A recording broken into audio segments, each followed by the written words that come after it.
এরপর প্রশ্ন হলো, অন্যের স্ত্রী কৌশলে বা প্ল্যান করে তালাক নেওয়াইয়া ও ইদ্যত পালন করাইয়া বিয়া করলে শরীয়ত সম্মত হবে কিনা।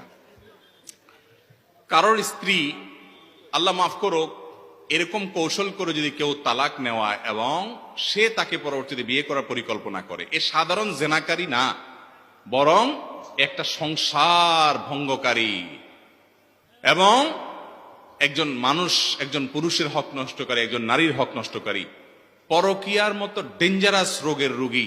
পরকীয়ার অপরাধে যদি কোনো বিবাহিত মানুষ জড়িয়ে যায়, আল্লাহর জমিনে যত দণ্ডবিধি আছে ইসলামী শরীয়তে, ইসলামী দণ্ডবিধিতে সবচেয়ে কঠিন দণ্ডবিধি কোথার জন্য? এই পরকীয়ার জন্য। এত ডেঞ্জারাস অপরাধ, এত ভয়াবহ অপরাধ। এজন্য পরকীয়ার পথগুলো সব বন্ধ করতে হবে, এই পথ বন্ধ করতে হবে। এবং যদি কেউ এরকম অপরাধ করে, সে সাধারণ কোনো কবিরা গুনাহ করে নাই, বরং মহাপাপের মহাপাপ সে করেছে। আল্লাহ তাআলা আমাদেরকে হেফাজত রাখুন।